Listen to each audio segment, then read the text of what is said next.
ഈശ്വരൻ എല്ലായിടത്തും നിറഞ്ഞു നിൽക്കുന്ന ശക്തിയാണെങ്കിലും കുടുംബക്ഷേത്രങ്ങളിൽ നമ്മുടെ പൂർവികരുടെ സാമീപ്യവും അനുഗ്രഹവും ഉണ്ടാവും. അവിടെ എത്തി ദർശനവും പ്രാർത്ഥനയും ഒക്കെ നടത്തുമ്പോൾ നമ്മളിൽ തന്നെ ഒരു ശുദ്ധീകരണം സംഭവിക്കും. അത് മനസ്സിനും ശരീരത്തിനും വളരെയധികം ഗുണം ചെയ്യും. അതുകൊണ്ട് എല്ലാവരും അവരവരുടെ കുടുംബക്ഷേത്രങ്ങളിൽ പോവുകയും അവരുടെ ദേവതകളെയും പിതൃക്കളെയും ഗുരുക്കന്മാരെയും വന്ദിച്ച് പ്രാർത്ഥിക്കുകയും വേണം. ഇത്തവണ എല്ലാവരും വരണമെന്നാ മുത്തശ്ശി പറഞ്ഞിരിക്കുന്നത്. നോക്കാം, എന്താണോ സംഭവിക്കേണ്ടത് അത് തന്നെ സംഭവിക്കും.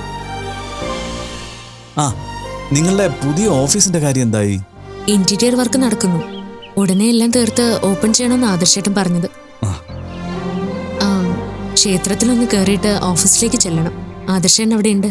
ആ ശരി, എന്നാൽ അങ്ങനെ ആവട്ടെ. മീര ചെന്നോളൂ. ശരി.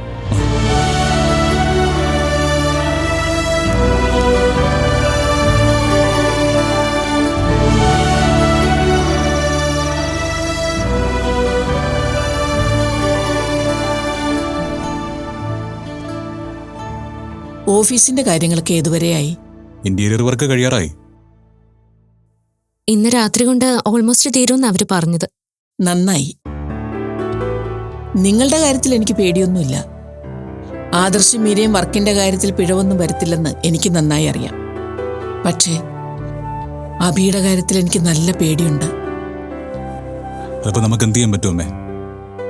അങ്ങനെ ഒരു പേടി അമ്മയ്ക്ക് ഉണ്ടായിരുന്നെങ്കിൽ കമ്പനി ഇങ്ങനെ രണ്ടാക്കേണ്ട ആവശ്യമില്ലായിരുന്നല്ലോ. ഞാനതിന്റെ MD ആയിട്ടിരിക്കുന്നതാണ് പ്രശ്നമെങ്കിൽ ഞാൻ മാറിയിട്ട് അമ്മ നോക്കിയാൽ പോരായിരുന്നോ? അങ്ങനെയല്ല ആദർശേ, ഇതൊക്കെ എന്നായാലും ഞാൻ ചെയ്യേണ്ട കാര്യങ്ങളാ. പാർട്ടിഷൻ നടത്താതെ പെട്ടെന്ന് എനിക്ക് എന്തെങ്കിലും സംഭവിച്ചു പോയാ, സ്വത്തുക്കൾക്ക് വേണ്ടി നിങ്ങൾക്കിടയിൽ ഒരു വഴക്ക് വന്നാ നിങ്ങളുടെ അച്ഛന്റെ ആത്മാവിന് പോലും ശാന്തി ഉണ്ടാവില്ല. അതുകൊണ്ട് അഭി അങ്ങനെ ഒരു ആവശ്യം പറഞ്ഞപ്പോ അത് ചെയ്തേക്കാന്ന് എനിക്ക് തോന്നിയത്. ഇപ്പോഴാണെങ്കിൽ ആർക്കെങ്കിലും ഒരു തെറ്റുപറ്റിയ തിരുത്താൻ അവസരമെങ്കിലും കിട്ടും. ഈ ലോകത്തുനിന്ന് പോയി കഴിഞ്ഞാൽ പിന്നെ എന്ത് പണം, എന്ത് സ്വത്തുക്കൾ? അമ്മ എന്തിനാ ഇങ്ങനത്തെ കാര്യങ്ങളൊക്കെ സംസാരിക്കുന്നത്? അതെ, അമ്മയുടെ ചിന്തകളിൽ ആവശ്യമില്ലാത്ത എന്തൊക്കെയോ കടന്നുകൂടിയിട്ടുണ്ട്. അതൊന്നും വേണ്ട. അമ്മയ്ക്ക് കമ്പനിയിലെ കാര്യങ്ങൾ നോക്കാൻ താല്പര്യമില്ലെങ്കിൽ അതൊന്നും ചെയ്യണ്ട.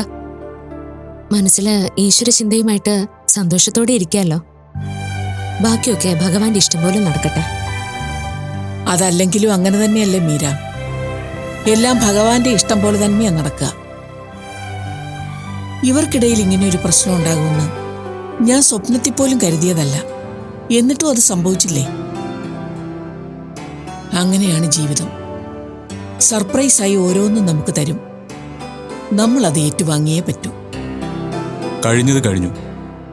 ഇനി നമ്മൾ അതും പറഞ്ഞിരുന്നിട്ട് കാര്യമില്ലല്ലോ. അതെ, പക്ഷേ അഭി അവളുടെ എടുത്തിയാട്ടത്തിന് എന്തെങ്കിലുമൊക്കെ കുഴപ്പമുണ്ടാക്കി വെക്കും. അതൊഴിവാക്കാൻ നമ്മൾ ശ്രദ്ധിച്ചേ പറ്റൂ. കാരണം ദേവാ ബിൽഡേഴ്സിനൊരു ചീത്തപ്പേരുണ്ടാവാതെ നോക്കേണ്ടത് നമ്മുടെ എല്ലാവരുടെയും കടമയാണ്. അമ്മ പറയുന്നതൊക്കെ ശരിയാ. പക്ഷേ എനിക്കിനി അങ്ങനെ ഒന്നും ചെയ്യാൻ പറ്റില്ല. അഭിയുടെ കമ്പനിയിൽ ഇനി ഒരു കാര്യത്തിനും ഞാൻ ഇടപെടില്ല. അങ്ങനെ പറയരുത് മോനെ. അവക്ക് നമ്മളല്ലാതെ വേറെ ആരാ ഉള്ളത്? പക്ഷേ അങ്ങനെ ഒരു ചിന്ത അഭിക്കില്ലമ്മേ. കിട്ടുന്ന ഓരോ നിമിഷവും മീരയുടെ കുറ്റങ്ങൾ കണ്ടുപിടിക്കാനാ അഭി ശ്രമിക്കുന്നത്.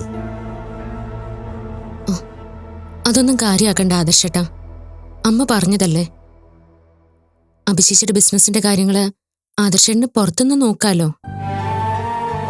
എന്തെങ്കിലും പിഴവുകൾ കണ്ടാ അത് പറഞ്ഞു കൊടുക്കാലോ. അതൊന്നും ശരിയാവില്ല മീര. നമ്മളിപ്പോ പറയുന്നത് പോലെ അത്ര എളുപ്പമുള്ള കാര്യമൊന്നും അല്ല അതൊന്നും. അഭിയുടെ കാര്യത്തിൽ ഇടപെടാൻ ചെന്നാലേ അഭി സമ്മതിക്കുമെന്ന് നിങ്ങൾ ആരെങ്കിലും കരുതുന്നുണ്ടോ?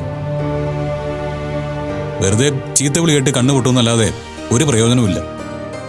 ഞാനില്ലമ്മേ. അമ്മ എന്നെ നിർബന്ധിക്കരുത്. മോനെ, നീ ഒന്നുകൂടി ഒന്ന് ആലോചിച്ചു നോക്ക്.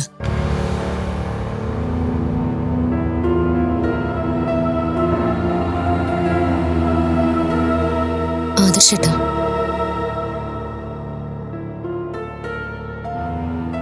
അഭി അങ്ങനെ ഒരു കാര്യം ആവശ്യപ്പെട്ട അന്ന് നോക്കാം. അല്ലാതെ എനിക്ക് പറ്റില്ല. അമ്മ ഇനി ഇതേക്കുറിച്ചൊന്നും അബിയോട് സംസാരിക്കാൻ നിൽക്കണ്ട. അബിക്ക് ഇതൊന്നും അംഗീകരിക്കാൻ പറ്റില്ല. ഈഗോ അനുവദിക്കില്ല. സ്വന്തം വീട്ടിലുള്ളവരുടെ ഈഗോ എന്തിനു വേണ്ടിയാണോ എന്തോ. മീരവാ.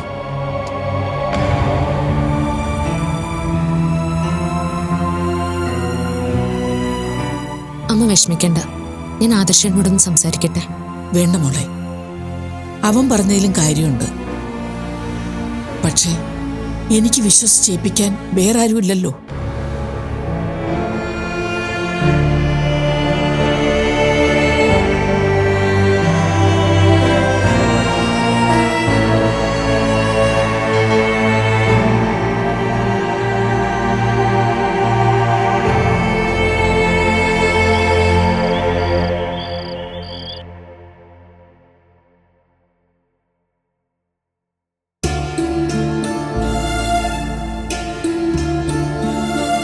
മോളെ,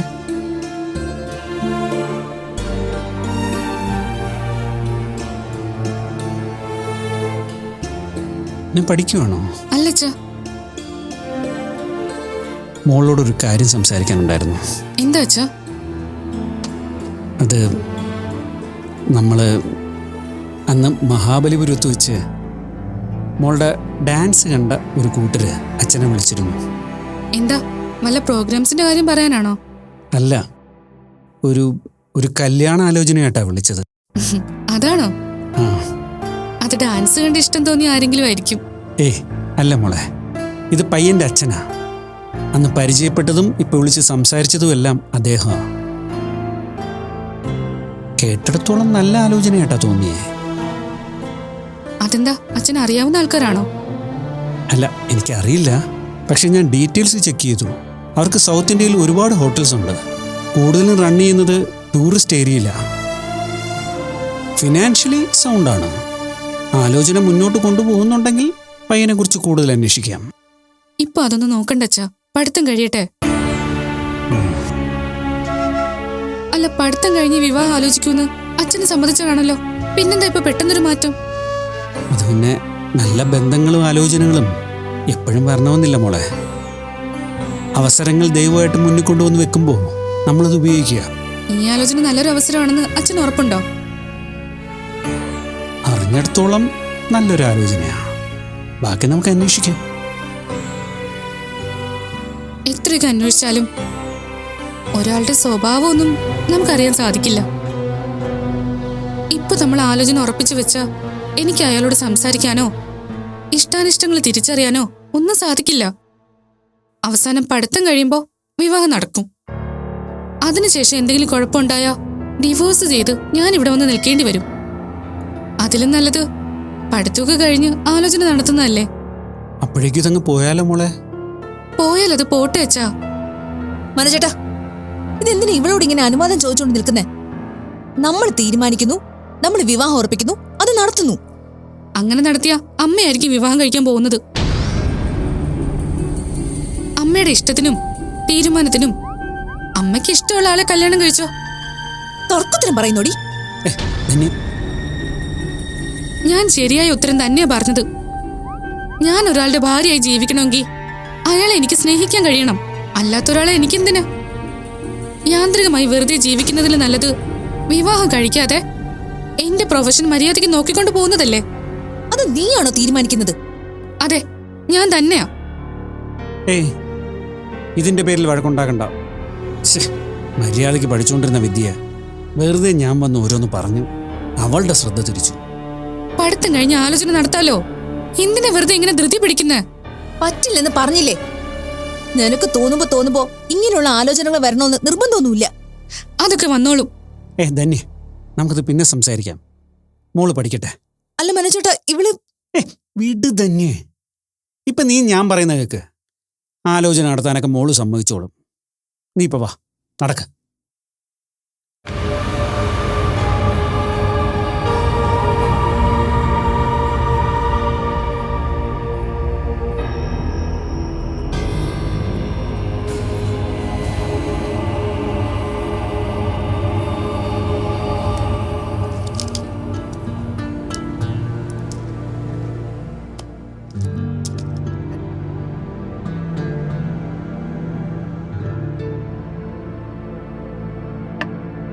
അമ്മേ, കമ്പനിയിലെ കാര്യങ്ങളൊക്കെ എങ്ങനെ പോകുന്നു? നിനക്ക് എന്തെങ്കിലും സഹായം വേണമെങ്കിൽ എന്നോട് പറഞ്ഞാൽ മതി. ഞാൻ ഓക്കെ ആണമ്മേ. സത്യം പറഞ്ഞ കമ്പനി ഇപ്പൊ മീര നോക്കിയതിനേക്കാളും ഭംഗിയായിട്ട് പോകുന്നുണ്ടെന്ന് എല്ലാവരും പറഞ്ഞ്. ആരാ അങ്ങനെ പറഞ്ഞേ? പലരും പറയുന്നുണ്ട്. സംശയം ഉണ്ടെങ്കിൽ അമ്മ ഇടയ്ക്കൊക്കെ വെറുതെ ഒന്ന് ഓഫീസൊക്കെ ഒന്ന് വിസിറ്റ് ചെയ്ത് നോക്ക്. അബി, നീ എന്തൊക്കെ ചെയ്യുമെന്ന് എനിക്കറിയാലോ. അതുകൊണ്ട് അതിന്റെ വിശദീകരണം ഒന്നും കേൾക്കണ്ട. നീ വെറുതെ എടുത്തിയാടി ഓരോന്ന് ചെയ്ത് കമ്പനി നശിപ്പിക്കരുത്. അമ്മ എന്താ ഈ പറയുന്നത്? ഞാൻ എന്താ ഒന്നും അറിയാത്ത കൊച്ചുകുട്ടിയാണോ? അതല്ല, നിനക്ക് വെപ്രാളം കൂടുതലാ. ധൃതി കാണിച്ച് അബദ്ധങ്ങളിൽ ചെന്ന് ചാടരുത്. ഒരാളെ എങ്ങനെ പറ്റിക്കാന്ന് അവസരം നോക്കിയാ പലരും ഇരിക്കുന്നെ. എന്തെങ്കിലും പറ്റിപ്പോയാ പിന്നെ പറഞ്ഞിട്ട് കാര്യമില്ല. ഞാൻ അങ്ങനെ എടുത്തു ചാടി ഒന്നും ചെയ്യില്ല അമ്മേ. ദേ, ആദർശ് ഇല്ലാതിരുന്ന സമയത്ത് നീ ഓരോന്നും ചെയ്തു വെച്ചൊക്കെ ഓർമ്മയുണ്ടല്ലോ. അങ്ങനെ എന്തെങ്കിലുമൊക്കെ ഇനിയും ചെയ്തു വെച്ചാ തിരുത്തി തരാൻ ആരുമില്ല. എന്നെ ആരും തിരുത്താനും നന്നാക്കാനും ഒന്നും വരണ്ട. എനിക്കറിയാം എന്താ ചെയ്യേണ്ടെന്ന്. കണ്ടോ, ഇതിനാണ് അഹങ്കാരം എന്ന് പറയുന്നത്. ഇങ്ങനെ അഹങ്കാരം കൂടി എന്തെങ്കിലുമൊക്കെ പറ്റിപ്പോയാ പിന്നെ എന്തു ചെയ്യും? ഇത്രയ്ക്ക് വിശ്വാസം ഇല്ലായിരുന്നെങ്കിൽ പിന്നെ എന്തിനാ അമ്മ കമ്പനി എനിക്ക് തന്നത്? അമ്മയ്ക്ക് തന്നെ നടത്തിയാ പോരായിരുന്നോ? എടി, നിന്നെ വിശ്വാസം ഇല്ലെന്നല്ല, എല്ലാം ഒന്ന് ശ്രദ്ധിച്ച് ചെയ്യണമെന്ന് ഞാൻ ഉദ്ദേശിച്ചുള്ളൂ. ഞാനെല്ലാം ശ്രദ്ധിച്ച് തന്നെയാ ചെയ്യുന്നത്. അമ്മയോടാരാ ഇപ്പൊ ഓരോന്നൊക്കെ പറഞ്ഞ് ഇളക്കി വിട്ടിരിക്കുന്നതെന്ന് എനിക്കറിയാം. മകനും മരുമകളും കൂടി എന്തൊക്കെയോ ചെവിയിൽ ഓതി തന്നതിന്റെയാ ഇതൊക്കെ അമ്മ ഇപ്പൊ പറയുന്നത് അല്ലേ? അവരൊന്നും പറഞ്ഞിട്ടില്ല ബി. അവരൊന്നും പറയാതെ പെട്ടെന്ന് എങ്ങനെയാ അമ്മ ഇങ്ങനെയൊക്കെ സംസാരിക്കുന്നത്? അത് ഞാൻ അവരോട് സമയം കിട്ടുമ്പോൾ നിന്റെ കാര്യം കൂടി നോക്കണമെന്ന് പറഞ്ഞു. അത് പറ്റില്ലെന്ന് ആദർശ് പറഞ്ഞു. എന്നെ ആരും നോക്കേണ്ട കാര്യമൊന്നുമില്ല. പക്ഷേ ഈ സംസാരം വന്നത് അവരുടെ വായിന്ന് എന്തെങ്കിലും വീണിട്ട് തന്നെ ആയിരിക്കുമല്ലോ. അതൊന്നും എനിക്കറിയണം. രണ്ടുപേരും ഇവിടെ ഉണ്ടല്ലോ, ഞാനൊന്ന് ചോദിക്കട്ടെ. അബി, ഞാൻ പറയുന്നൊന്ന് കേക്ക്. വേണ്ട, എനിക്കൊന്നും കേക്കണ്ട.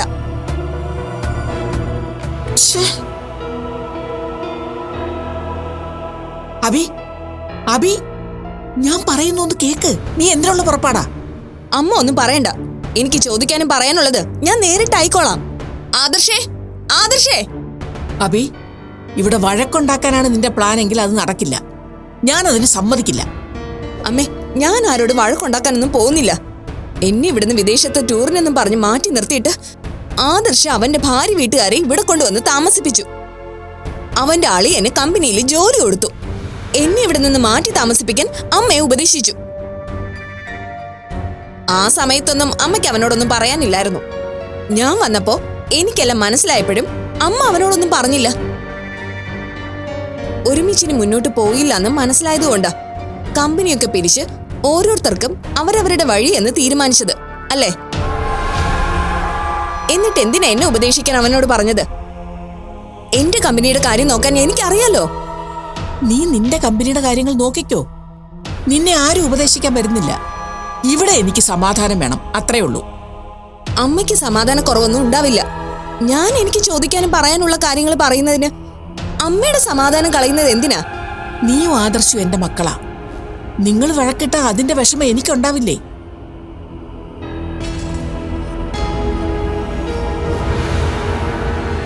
ഒരാളെ വിളിച്ചാലും രണ്ടുപേരും കൂടി വരൂ. ഇവരെന്താ സയാമിസ് ഇരട്ടകളാണോ? അബി, ആദർശ് മീരയും നിന്നെ കുറിച്ച് ഒന്നും പറഞ്ഞിട്ടില്ല. ഇത് വെറുതെ ആവശ്യമില്ലാത്തൊരു സംസാരമാ. അബി എന്തിനാ വിളിച്ചത്? ആദർശ്, അമ്മ നമുക്ക് കമ്പനി രണ്ടാക്കി തന്നിട്ടുണ്ട്. അതിൽ നീ നിന്റെ കമ്പനിയുടെ കാര്യങ്ങൾ നോക്കുന്നു, ഞാൻ എന്റെ കമ്പനിയുടെ കാര്യങ്ങളും. ഞാൻ നിന്റെ കമ്പനിയുടെ കാര്യങ്ങളിൽ കൈകടത്താൻ വന്നിട്ടില്ല. അതുപോലെ നീയും വരരുത്. ഞാൻ ഒരിക്കലും വരില്ല. എനിക്ക് അതിന്റെ ആവശ്യമില്ല. പിന്നെന്തിനാ അമ്മയോട് എനിക്ക് കമ്പനിയുടെ കാര്യങ്ങൾ മാനേജ് ചെയ്യാൻ അറിയില്ല എന്ന രീതിയിൽ സംസാരിച്ചത്? ഞാൻ അങ്ങനെ സംസാരിച്ചിട്ടില്ലല്ലോ. എന്നാ നിന്റെ ഭാര്യ ആയിരിക്കും. ഞാനൊന്നും പറഞ്ഞിട്ടില്ല. അവരൊന്നും പറഞ്ഞിട്ടില്ലെന്ന് ഞാൻ പറഞ്ഞില്ലേ അബി? ഞാനാണ് ഇവരോട് നിന്റെ കമ്പനിയുടെ കാര്യങ്ങൾ കൂടി ശ്രദ്ധിക്കണമെന്ന് പറഞ്ഞത്. അമ്മ അത് പറയേണ്ട ഒരു കാര്യമില്ലായിരുന്നു.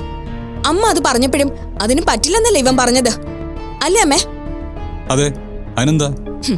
ഇനി ഇവൻ നോക്കാന്ന് പറഞ്ഞാലും ഞാൻ അതിന് സമ്മതിക്കില്ല. അബി, ഞാൻ പറഞ്ഞല്ലോ, എനിക്ക് പറ്റിയ തെറ്റാ അത്. എനിക്ക് നിങ്ങൾ രണ്ടുപേരും ഒരുപോലെയാ. നിങ്ങൾക്കാർക്കും ഒരു കുഴപ്പവും വരാൻ ഞാൻ ആഗ്രഹിക്കില്ല. അതുകൊണ്ടൊരു മുൻകരുതൽ എന്ന നിലയിലാ ആദർശിനോട് ഞാൻ അങ്ങനെ ആവശ്യപ്പെട്ടത്. പക്ഷെ അതെന്നെ അപമാനിക്കുന്നത് പോലെ ആയില്ലേ അമ്മേ? ആദർശിന്റെ അവന്റെ ഭാര്യയുടെ മനസ്സില് ഞാൻ എന്താണെന്ന് എനിക്കറിയാം. ഇവൻ ഇല്ലാതിരുന്ന സമയത്ത് ഞാൻ കമ്പനിയിൽ എന്തോ മഹാ അപരാധം ചെയ്തെന്നാ മീര മാഡത്തിന്റെ കണ്ടുപിടുത്തം. അതവള് സ്റ്റാഫുകളുടെ ഇടയിൽ നന്നായി എസ്റ്റാബ്ലിഷ് ചെയ്യുകയും ചെയ്തു. ചേച്ചി, ഞാൻ അങ്ങനെയൊന്നും ചെയ്തിട്ടില്ല. സ്റ്റാഫാണ് പലരുടെയും തെറ്റുകളൊക്കെ ചൂണ്ടിക്കാണിച്ചത്. ഞാൻ അതെല്ലാം ഒന്നിച്ചു നോക്കി പരിഹരിക്കാൻ ശ്രമിക്കുക ചെയ്തേ. നീ ശ്രമിച്ചത് എന്തിനാണെന്നൊക്കെ എനിക്കറിയാം. അതുകൊണ്ടാണല്ലോ ഇപ്പൊ കമ്പനി രണ്ടായതും നിന്റെ പേരിൽ ഒരു കമ്പനി വന്നതും. അബി, ആവശ്യമില്ലാത്ത കാര്യങ്ങൾ പറയരുത്. മീരയുടെ പേര് കമ്പനിക്ക് ഇട്ടത് എന്റെ മാത്രം തീരുമാനമാ. ആ കഥയും തിരക്കഥയൊക്കെ നീ കുറെ ഞങ്ങളുടെ മുമ്പിൽ വിളമ്പിയതാ.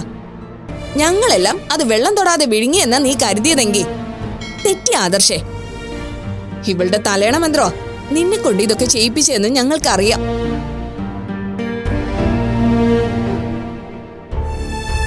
കല്യാണം പോലും വേണ്ടെന്ന് പറഞ്ഞു നിന്നിരുന്ന നീ പെട്ടെന്ന് കല്യാണം കഴിക്കാന്ന് പറഞ്ഞപ്പോ തൊട്ടേ എനിക്ക് പല സംശയങ്ങളും തോന്നിയതാ. എന്ത് സംശയം? അതൊന്നും ഞാൻ ഇനി പറയുന്നില്ല. അല്ലെങ്കിൽ തന്നെ പഴയ കാര്യങ്ങൾ പറഞ്ഞിട്ട് ഇനിയിപ്പോ എന്തിനാ?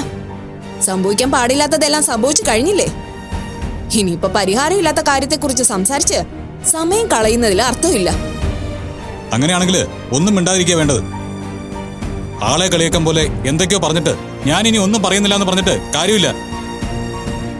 ഒരു കാര്യം തുടങ്ങി വെച്ചുവെങ്കിൽ അത് തുടരാനും അത് അവസാനിപ്പിക്കാനും കഴിയണം. പറ അബി, എന്താ പറഞ്ഞു വന്നത്? ആദർശേ, നീ നിർത്ത്. അഭി വിവരമില്ലാതെ എന്തെങ്കിലുമൊക്കെ വിളിച്ചു പറയും. അത് കേട്ട് നീ വഴക്കിടാൻ നിൽക്കരുത്. അമ്മേ, എന്നെക്കുറിച്ചാണ് അഭി എന്തെങ്കിലും പറയുന്നതെങ്കിൽ ഞാൻ ക്ഷമിക്കും. പക്ഷേ ഇവള് മീരയെ അപമാനിക്കുന്ന രീതിയിലാണ് സംസാരിക്കുന്നതെങ്കിൽ അത് അംഗീകരിച്ചു കൊടുക്കാൻ എനിക്ക് പറ്റില്ല.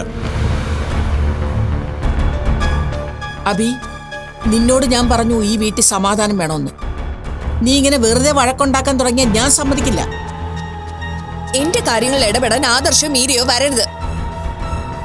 ഞങ്ങള് വന്നിട്ടില്ല അഭി, ഇനി വരികയില്ല. ഞാൻ നിന്നോട് പറഞ്ഞിട്ട് നിനക്കെന്താ അത് മനസ്സിലാകാത്തത്? ഇനി നിന്റെ ഒരു കാര്യത്തിൽ ഇടപെടാൻ ഞാനും വരില്ല. മീരവ, ഇവരോട് സംസാരിച്ചാൽ ശരിയാവില്ല. വേഗം പൊയ്ക്കോ, അതാ എല്ലാവർക്കും നല്ലത്. അതെന്താ? അഭിയെ പേടിച്ചു വേണം ഞങ്ങളോട് ജീവിക്കാൻ. ആദർശേ, വേണ്ട, നീ മുറിയിലേക്ക് പോ. മോളെ ചെല്ലു.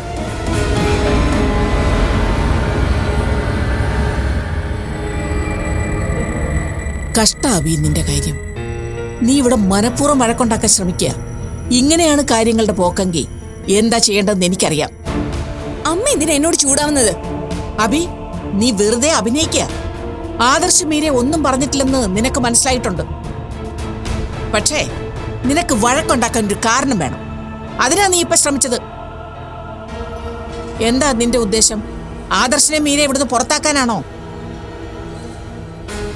അങ്ങനെ എന്തെങ്കിലും ഉദ്ദേശം നിന്റെ മനസ്സിലുണ്ടെങ്കിൽ അത് നടക്കില്ല. ഞാനതിന് സമ്മതിക്കില്ല. ഇതുപോലെ ഇല്ലാത്ത കാര്യങ്ങൾ എന്തെങ്കിലും പറഞ്ഞ് വഴക്കുണ്ടാക്കിയ ഞാൻ ചില തീരുമാനങ്ങൾ എടുക്കും. അത് ആർക്കും അത്ര നല്ലതിനായിരിക്കില്ല, പറഞ്ഞേക്കാം.